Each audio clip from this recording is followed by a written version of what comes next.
بسم اللہ الرحمن الرحیم۔ السلام علیکم ناظرین، آپ دیکھ رہے ہیں پروگرام حقائق، میں ہوں آپ کے ساتھ Faiza Shirazi.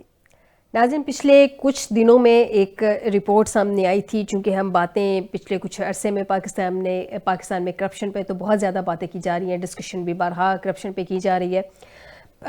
Corruption perception index جو پاکستان میں کتنا ایک تاثر موجود ہے، اس کے حوالے سے ایک رپورٹ سامنے آئی تھی کہ کرپشن کی کیا صورتحال ہے پاکستان میں۔ اس کے اوپر پاکستان کی پرفارمنس کچھ اچھی نہیں تھی ناظرین، ہم نے اپنے پروگرام میں اس وقت ڈسکس بھی کیا تھا۔ ابھی جو اس کی لیٹسٹ رپورٹ اس وقت جو آئی تھی، اس کے مطابق گزشتہ جو سروے کیا گیا تھا اس سے 2 درجے مزید تنزلی ہو گئی تھی، یعنی کہ ہماری 29 پوائنٹ سے گر کر ہم 27 پوائنٹس پر آ گئے تھے۔ کرپشن کی تنزلی کی بات کریں، کرپشن پرسپشن انڈیکس کی بات کریں تو ایسا لگتا ہے کہ جیسے حالات مزید سلجھنے کی بجائے، حالات بہتر ہونے کی بجائے مزید الجھتے جا رہے ہیں، مزید خراب ہوتے جا رہے ہیں، یعنی کہ ہم پہلے سے زیادہ کرپٹ پرسیو کیے جا رہے ہیں۔ ناظرین، مجموعی طور پر ہمارا جو کرپٹ ممالک میں پاکستان کا 46واں نمبر اس رپورٹ کے مطابق ہے۔ مجموعی طور پر 180 ممالک کی رینکنگ میں پاکستان 135ویں نمبر پر ہے، تو اس سے ہماری حالت کا اندازہ میرے خیال میں کر لینا چاہیے۔ ناظرین، اس پہ بات کرتے ہیں کیونکہ ہمارے ابھی جو آج کی رپورٹ سامنے آئی ہے، وزارت خزانہ نے حکومتی ملکیتی اداروں سے متعلق رپورٹ جاری کر دی ہے، جس میں انہوں نے کچھ یہ بھی بتایا کہ کون کون سے محکمے جو ہیں وہ پروفٹ میں جا رہے ہیں، کون کون سے محکمے جو ہیں وہ جا رہے ہیں نقصان میں جا رہے ہیں۔ وزارت خزانہ نے حکومتی ملکیتی اداروں سے متعلق رپورٹ جاری کر دی ہے، جس کے مطابق کوئٹہ الیکٹرک سپلائی کمپنی کا خسارہ 120 ارب 40 کروڑ روپے ہے، پشاور الیکٹرک سپلائی کمپنی 88 ارب 70 کروڑ روپے، پی آئی اے کا 73 ارب 50 کروڑ روپے، پاکستان ریلوے کا 51 ارب 30 کروڑ روپے، سکھر الیکٹرک سپلائی کمپنی کا 37 ارب روپے، LESCO Lahore electric supply company کا 34 ارب 50 کروڑ روپے، پاکستان اسٹیل ملز کا 31 ارب 10 کروڑ روپے، HESCO Hyderabad electric supply company کا 22 ارب 10 کروڑ روپے، جبکہ اس کے علاوہ پاکستان پوسٹ کا 13 ارب 40 کروڑ روپے، Tesco tribal area electric supply company کا 9.5 ارب روپے، گجرانوالہ الیکٹرک سپلائی کمپنی کا 8.5 ارب روپے، جبکہ جنکو 3 کا 7 ارب 80 کروڑ روپے، اور دیگر کمپنیوں کا مجموعی خسارہ اگر میں اوورال آپ کو بتاؤں تو 23 ارب 70 کروڑ روپے رہا، یعنی کہ پاکستان کی حکومتی ملکیتی اداروں کا سال 2024 میں اوسطاً خسارہ 851 ارب روپے رہا ہے۔ ناظرین، بڑے خسارے والے حکومتی ملکیتی اداروں میں سر فہرست نیشنل ہائی وے اتھارٹی ہے، NHA کا، یعنی کہ خسارہ 295 ارب 50 کروڑ روپے رہا۔ اس کے علاوہ ناظرین، کچھ منافع کی بھی ڈیٹیل سامنے آئی ہے۔ رپورٹ کے مطابق منافع بخش اداروں میں سر فہرست OGDCL کا منافع 208 ارب 90 کروڑ روپے، پیٹرولیم لمیٹڈ کا 115 ارب 40 کروڑ روپے، نیشنل پاور پارکس کا 76 ارب 80 کروڑ روپے، اسی طرح کچھ اور کی بھی ڈیٹیل ہمارے سامنے ہے۔ ناظرین، اس سب کے علاوہ رپورٹ کے مطابق مالی سال 2024 میں حکومتی ملکیتی اداروں نے قومی خزانے میں مجموعی طور پہ 262 ارب روپے جمع کروائے ہیں، ان میں ٹیکس قیمت میں 372 ارب روپے جمع کروائے گئے ہیں۔ مالی سال 2024 میں حکومتی ملکیتی اداروں کا مجموعی ریونیو 13,524 ارب روپے پیدا ہوا، جو کہ مالی سال 2023 میں 12,848 ارب روپے تھا۔ ناظرین، یہ ہے جو رپورٹ سامنے آئی ہے، اس پہ بات کرتے ہیں آج کے پروگرام میں، کیونکہ آج وزیر خزانہ نے AI کی مدد سے کہا ہے کہ ٹیکس بڑھائے جائیں گے، انہوں نے اس کا بھی اعلان کر دیا ہے، اور یہ بھی کہا گیا ہے کہ ملک بے جمارات کا متحمل نہیں ہو سکتا۔ بالکل ٹھیک کہہ رہے ہیں، سیلریڈ طبقہ ایک لمٹ تک جو ہے آلریڈی آپ نے سیلریڈ طبقے کی کمر توڑ دی ہے، اتنا ٹیکس اس پہ لگا دیا ہے تو ایک حد تک جو ہے وہ مزید برداشت کر سکتا ہے۔ تو ناظرین، مراعات سیلریڈ طبقے کو تو نہیں ملتی ہیں، سیلریڈ طبقے کو یا جتنے بھی پاکستانی ہیں، جسے کہتے ہیں 1.5 کروڑ جو بندہ ہے، وہ مزید خط غربت سے، یعنی کہ غربت کی لکیر سے نیچے چلا گیا ہے یہ 1.5 سال میں پچھلے میں۔ تو ناظرین، پاکستان میں عام آدمی کو جو ہے وہ مراعات نہیں ملتی ہے، مراعات ملتی ہیں اشرافیہ کو۔ عام آدمی کو تو ریلیکسیشن ملتی ہے، اس کو تھوڑا سا ریلیف ملتا ہے، ریلیف کی یہاں بات نہیں کی جا رہی. یہاں بیجا مرات، تو بیجا مرات وزیر خزانہ صاحب یہ مل رہی ہیں عام آدمی کو نہیں مل رہی ہیں، یہ مل رہی ہیں اشرافیہ کو. تو ذرا اس پہ بھی نظر ثانی کر لیجئے. اس سب پہ بات کرتے ہیں آج کے پروگرام میں کہ پاکستان کی اکانومی کی باتیں کی جا رہی ہیں. بہتر ہے، ٹھیک ہے ناظرین، اکانومی بہتر ہوتی جا رہی ہے، اس پہ کوئی شک نہیں ہے. لیکن یہ جو کہا جا رہا ہے کہ مہنگائی پہ کنٹرول کر لیا، مہنگائی پہ کنٹرول نہیں ہوا ناظرین. جہاں تک مجھے تھوڑی سی سمجھ ہے اس کی، مہنگائی بڑھنے کی شرح پہ تھوڑا سی کنٹرول ہو گیا ہے، مہنگائی پہ بھی کنٹرول نہیں ہوا. مہنگائی پہ اگر کنٹرول ہوتا تو جو بیسک فوڈ بکٹ ہے وہ اتنی مہنگی نہ ہوتی، عام آدمی کی پہنچ سے دور نہ ہوتی. جہاں پہ کسی نے 10 آئٹمز یوز کرنی ہے وہاں پہ وہ 4 آئٹمز پہ آ گیا ہے کہ کسی نہ کسی طرح سے گھر کا سرکل چل جائے. 3 وقت کی روٹی 2 وقت پہ آ گئے ہیں، 2 وقت کے کھانے والے 1 وقت پہ آ گئے ہیں کہ کسی نہ کسی طرح سے چل لیں. پرائیویٹ سکولز والے گورنمنٹ سکولوں میں ایڈمیشن کروا رہے ہیں بچوں کے کہ چلیں کسی نہ کسی طرح سے جو ہے وہ تعلیم بچوں کی جاری رہے. تو ناظرین یہ مہنگائی میں کمی نہیں ہوئی ہے، مہنگائی کی بڑھنے کی رفتار میں کمی ہوئی ہے. مہنگائی میں کمی کب ہوگی اس پہ بھی بات کرتے ہیں آج کے پروگرام میں. آپ کو بتاتے چلے کہ ہمیں جوائن کیا ہے اسٹوڈیو میں مصطفیٰ کمال پاشا صاحب ہیں، سینئر اینالسٹ ہیں. بہت شکریہ پاشا صاحب آپ کا ہمیں جوائن کرنے کے لیے. میاں سیف الرحمان صاحب ہیں، سینئر اینالسٹ ہیں. بہت شکریہ میاں صاحب آپ کا بھی ہمیں جوائن کرنے کے لیے. ڈاکٹر قیس اسلم صاحب ہیں، سینئر اکانومسٹ. بہت شکریہ ڈاکٹر صاحب آپ کا ہمیں جوائن کرنے کے لیے. سب سے پہلے ڈاکٹر صاحب سے جانتے ہیں.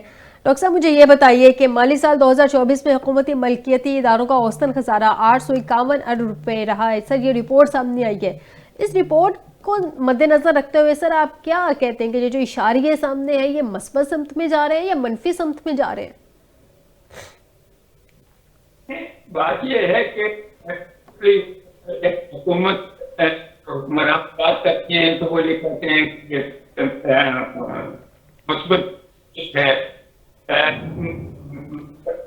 اس کو دیکھتے ہیں.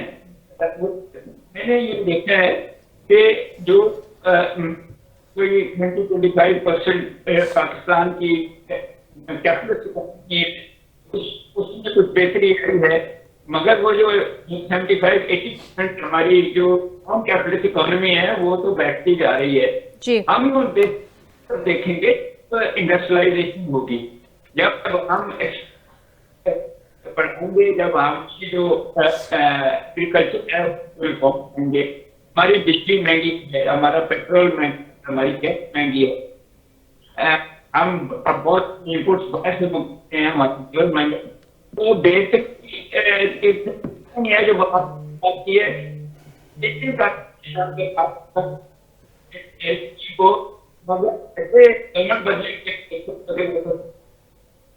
شارٹ ٹرم پالیسیز نہیں.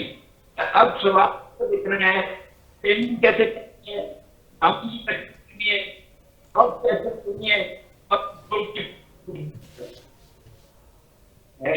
سارا ایشو اور شارٹ ٹرم ایشو تو دوسری بات جو آپ بتا رہے ہیں ڈاکٹر صاحب آپ کی آڈیو کا تھوڑا ایشو آ رہا ہے، ہم اس کو فکس کرنے کی کوشش کرتے ہیں، پھر میں آپ سے آپ کا پراپر آنسر جانتی ہوں کیونکہ ابھی مجھے پراپرلی آپ کو سننے میں تھوڑی سی دقت آ رہی ہے. میں پاشا صاحب سے جان لیتی ہوں. پاشا صاحب سیم کوشچن آپ سے. سر میڈم آپ نے اپنے انٹرو کے اندر بہت خوبصورت بات کہی کہ ہماری معیشت جو ہے اس میں بہتری آ رہی ہے، لیکن اس کے اثرات جو ہیں وہ نیچے طبقے تک نہیں آ رہے. اور پھر آپ نے خود ہی ایک بہت خوبصورت اس کی ریزن بھی دے دی ہے کہ بنیادی طور پر جو معیشت کی گراوٹ تھی، معیشت میں جو خرابی ہو رہی تھی، اس خرابی کی شرح میں بنیادی طور پہ کمی واقع ہو گئی ہے. یہ ایک اچھا، اب ہماری معیشت جو ہے وہ اس کے بارے میں کوئی شک نہیں ہے کہ جو گراوٹ تھی اس میں کمی واقع ہو گئی ہے. پاکستان کے جو بین الاقوامی ادارے ہیں قرض دینے والے، IMF ہے، ورلڈ بینک ہے، ایشین ڈیولپمنٹ بینک ہے، لنڈن کلب ہے، پیرس کلب ہے، یہ جتنے مالیاتی اور زرعی ادارے ہیں جو کہ کسی بھی معیشت کو آگے بڑھانے میں، چلانے میں، سپورٹ کرنے میں حصہ لیتے ہیں، پاکستان ان سے کٹ گیا تھا. عمران خان صاحب کے 44 ماہی دور حکومت کے اندر یہ تمام اداروں نے پاکستان سے کرارہ کشی اختیار کر لی تھی. اس حکومت کا فائدہ یہ ہوا کہ انہوں نے ان تمام اداروں کو دوبارہ اپنے ساتھ اٹیچ کر لیا ہے. پاکستان کیونکہ عالمی معیشت کا، گلوبل اکانومی کا ایک حصہ ہے، تو پاکستان گلوبل اکانومی کے ان اداروں سے کٹ کے سروائیو نہیں کر سکتا. تو پاکستان کی معیشت جو ہے وہ تقریباً ڈیفالٹ کے قریب پہنچ چکی تھی. جو ڈالر ہے اس کی مطلب آسمان کو باتیں کر رہی تھی, قیمت قدر زر کم ہو چکی تھی, انویسٹمنٹ کے مواقع بالکل نہیں تھے. اور ہمارے جو دوست ممالک تھے جن میں سعودی عرب, you a E, Turkey, China, انہوں نے بھی ہم سے کنارہ کشی اختیار کر لی ہوئی تھی. تو موجودہ حکومت نے کم از کم یہ کیا ہے کہ ان تمام روٹھے ہوئے اداروں کو, دوستوں کو منا لیا ہے, اور معیشت جو ہے وہ ایک ٹریک پر بیک ٹو ٹریک آ گئی ہے. ٹھیک ہے, ابھی اس کے اندر اس طرح کی پروگرس نہیں ہو پا رہی اور نہیں ہوئی جس کا اثر جو ہے وہ عام آدمی بھی محسوس کر سکے. جیسے ابھی تک ہمارے یعنی آپ نے جو ایس او ای بتایا ہے, اسٹیٹ اون انٹرپرائزز, ان پر تقریباً اوسطاً 1000 ارب روپیہ سالانہ گورنمنٹ کو ادا کرنا پڑتا ہے. یعنی وہ ادارے, سرکاری ادارے جن کو بنایا اس لیے گیا تھا کہ وہ گورنمنٹ کو کما کر دیں گے, گورنمنٹ کو ان کو قائم رکھنے کے لیے 1000 ارب روپے سالانہ کے قریب تقریباً امداد دینی پڑتی ہے. اچھا, 1000 ارب اپروکسیمیٹلی گزشتہ 10 سال سے یہ ایوریج جو ہے یہ 1000 ارب روپے کی بنتی ہے پر ایئر. اچھا, تو گورنمنٹ دیتی ہے تو وہ ادارے قائم ہے, جس میں ریلوے ہے, پی آئی اے ہے, پاکستان سٹیل ہے, ٹھیک ہے, اس طرح کے اداروں کی لسٹ ہے. گورنمنٹ اب ان کو آئی ایم ایف کے احکامات کے مطابق ان اداروں سے آہستہ آہستہ جان چھڑانے جا رہی ہے.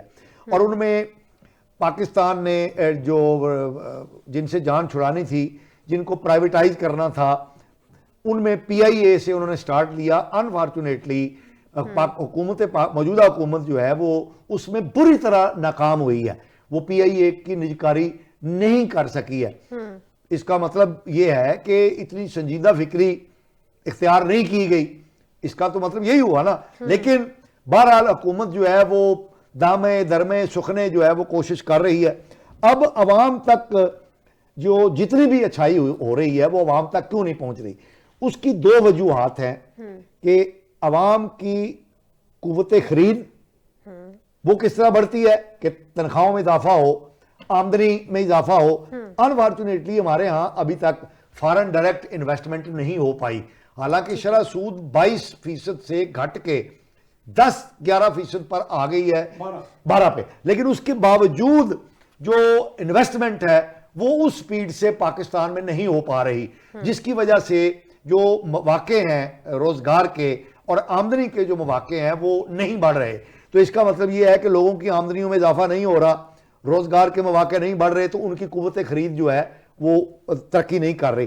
دوسری طرف قدر زر ہے جو خریداری کی قوت کو بڑھاتی ہے. تو انفارچونیٹلی جب آمدنی نہیں ہوگی تو قوت خرید کیسے ہوگی.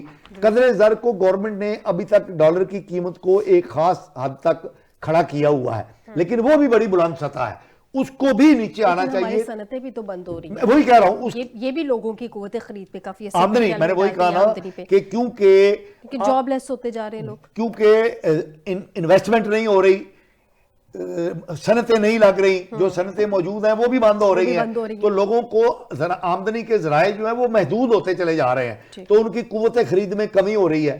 تو مہنگائی کم ہونے کے باوجود لوگوں کو محسوس اسی لیے نہیں ہو رہی کہ ان کی قوت خرید ہی نہیں رہی. تو چیزیں سستی بھی ہو جائیں, اگر خریدنے کی قوت نہیں ہوگی تو وہ کیا کریں گے. اور سب سے اہم فیکٹر جو ہے وہ عمران خان فیکٹر ہے, کہ سیاست کے اندر جو عدم اعتمادی پائی جاتی ہے, جو انسرٹینٹی پائی جاتی ہے, وہ ابھی تک حکومت ختم نہیں کر پائی. اور اس کی بنیادی اور کلیدی وجہ جو ہے وہ عمران خان اور پی ٹی آئی کی پاکستان دشمن اور ملک دشمن سیاست ہے, جس کی وجہ سے جو سیاست میں استحکام نہیں آ رہا. اور جب تک یہ سیاست میں استحکام نہیں آئے گا ہماری معیشت جو ہے وہ اس رفتار سے آگے نہیں بڑھ سکے گی جو رفتار درکار ہے. ٹھیک ہے سیف صاحب, سر سیم کوشچن آپ سے, یہ جو میں نے ابھی رپورٹ پڑھ کے سنائی ہے. تھوڑا سا میں لائٹ موڈ میں ذرا بات کا آغاز کروں گا. جب پاشا صاحب نے کہا تو میں نے لگا کہ کہہ رہے ہیں کہ عمران خان اور ان کے 44 ساتھی, وہ پتہ چلا 44 ماہ ہے. اور دوسرا انہوں نے فیکٹر کی بات کر دی. یہ ریسرچ فیکٹر ہم نے سنا تھا کبھی,